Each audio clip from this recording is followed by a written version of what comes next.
తిరుపతి జిల్లా Venkatagiri RTC depot మరియు బస్టాండ్ను RTC MD Dwaraka Tirumalarao పరిశీలించారు. వెంకటగిరి డిపోను సందర్శించిన అనంతరం మొక్కలు నాటారు.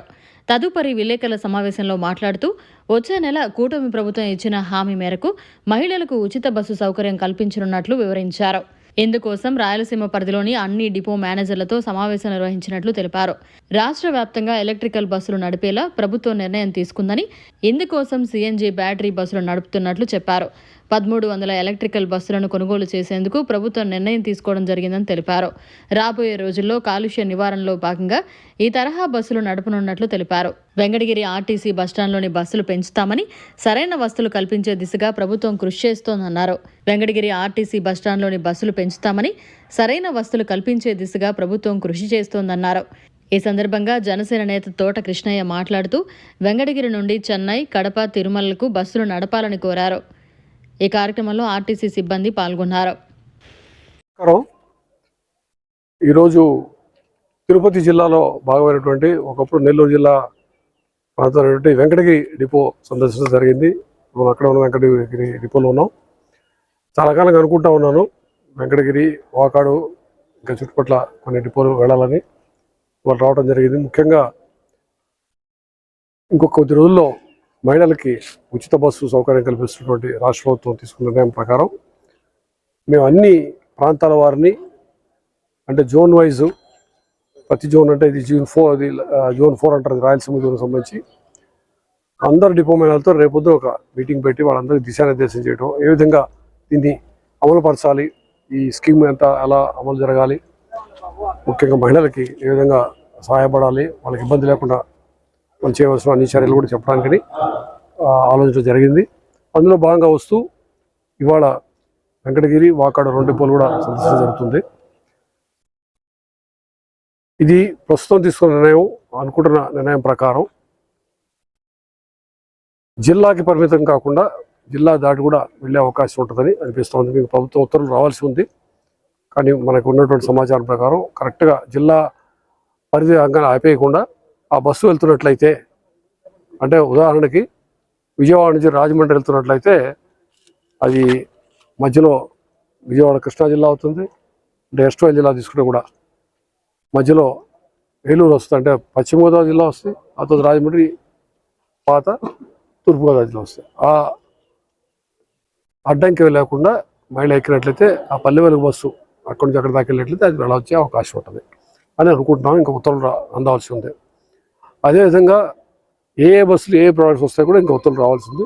మేము అనుకుంటున్న ప్రకారం పల్లె వెలుగు, అల్ట్రా పల్లె వెలుగు, సిటీతో పాటు బహుశా ఎక్స్ప్రెస్ కూడా ఉంటుందని అనుకుంటున్నాము. ఇంకా రావాలి, క్లియర్గా ఇన్స్ట్రక్షన్స్ రావాల్సి. దాని ప్రకారంగా మేము ఏ విధంగా సమాయత్తం అవ్వాలి అనే విషయంలో చర్చించుకోవడానికి కూడా రావడం జరిగింది. తర్వాత ఇప్పుడే వెంకటగిరి బస్ స్టేషను వెళ్ళొచ్చాము. అక్కడ చెప్పారు 1988లో అప్పటి ఎండి గారు విజయరామారావు గారు, మరి అమ్మమ్మ గారు ఊరట ఇది, ఆయన సమయంలో ఆయన ఎండిగా ఉండగా 3 ప్లాట్ఫామ్తో బస్ స్టేషన్ నిర్మించడం జరిగింది. అది ఇన్ని సంవత్సరాలుగా అట్లానే ఉంది, దీన్ని కొంచెం ఎక్స్పాండ్ చేస్తే బాగుంటుంది అని అడిగారు. అక్కడ ఇంకొక 2 ప్లాట్ఫామ్లు అదనంగా యాడ్ చేయడం జరుగుతుంది. అదేవిధంగా ఈ బస్ స్టేషన్లో ఉన్న సౌకర్యాలు అవి కూడా అన్ని చోట్ల, అన్ని బస్ స్టేషన్లో కూడా సౌకర్యాలు మెరుగుపరుస్తూ ఉన్నాము. ముఖ్యంగా తాగునీటి సౌకర్యము, తర్వాత అదేవిధంగా టాయిలెట్ సౌకర్యము, కూర్చునే దగ్గర వాళ్ళకి సరైన చైర్సు, సీలింగ్ ఫ్యాన్స్ ఇవన్నీ కూడా ప్రొవైడ్ చేస్తూ ఉన్నాం. ఎందుకంటే మాకు ప్రతి నెల కూడా ముఖ్యమంత్రి గారు స్వయంగా సమీక్ష చేస్తారు పట్ల ప్రజల యొక్క పర్సెప్షన్ ఎలా ఉంది అనే దాని మీద. సో దాని గురించి మేము ప్రత్యేకంగా కొన్ని చర్యలు తీసుకుంటూ ఇంప్రూవ్మెంట్స్ అన్ని బస్ స్టాండ్లో కూడా చేస్తూ ఉన్నాం.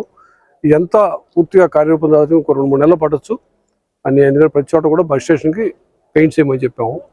తర్వాత water, drinking water, toilets, seating facility, ceiling fans ఇవన్నీ కూడా పెట్టడం ద్వారా ప్రజల్లో మరింత బెటర్ పర్సెప్షన్ రావాలని, వాళ్ళకు మా పట్ల, డిపార్ట్మెంట్ పట్ల మంచి అభిప్రాయం రావాలనే ఉద్దేశం, ప్లస్ వాళ్ళకి మెరుగైన సౌకర్యం రావాలనే ఆలోచనతో ఉన్నాము.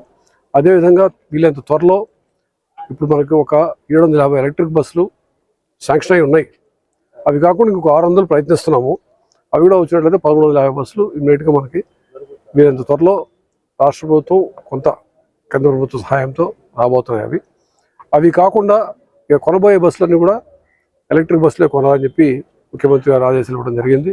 తర్వాత రాబోయే బస్సులు లేకపోతే ఇంకేదైనా అవసరం అయితే కొన్ని మాత్రం సిఎన్జి బస్సులు, అంటే పొల్యూషన్ జరగకుండా పర్యావరణానికి ఇబ్బంది లేకుండా ఉండే విధంగా చేయాలని చెప్పి చెప్తున్నారు. సో దాని ప్రకారం ప్రణాళిక ప్రకారం వీళ్ళని పెట్టడం కూడా జరుగుతుంది. షుగర్ వ్యాధి రోగుల్లో వచ్చే మానని పుండ్లు, కాలిగాయాలు, డయాబెటిక్ ఫుట్ అల్సర్లతో బాధపడుతున్నారా? దీర్ఘకాలికంగా ఉన్న కాళ్ళు, వేళ్లల్లో ఇన్ఫెక్షన్స్ తగ్గడం లేదా? ఇటువంటి సమస్యలకు మహానగరాలకు వెళ్ళనవసరం లేకుండా మన నెల్లూరులోనే అత్యాధునిక వైద్యం చేయబడును.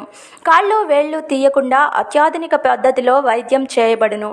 ప్రముఖ జనరల్ సర్జన్, పోడియాట్రిక్ సర్జన్ మరియు వాస్కులర్ సర్జన్లతో మా వైద్య బృందం మీకు సేవలందించడానికి సిద్ధంగా ఉంది.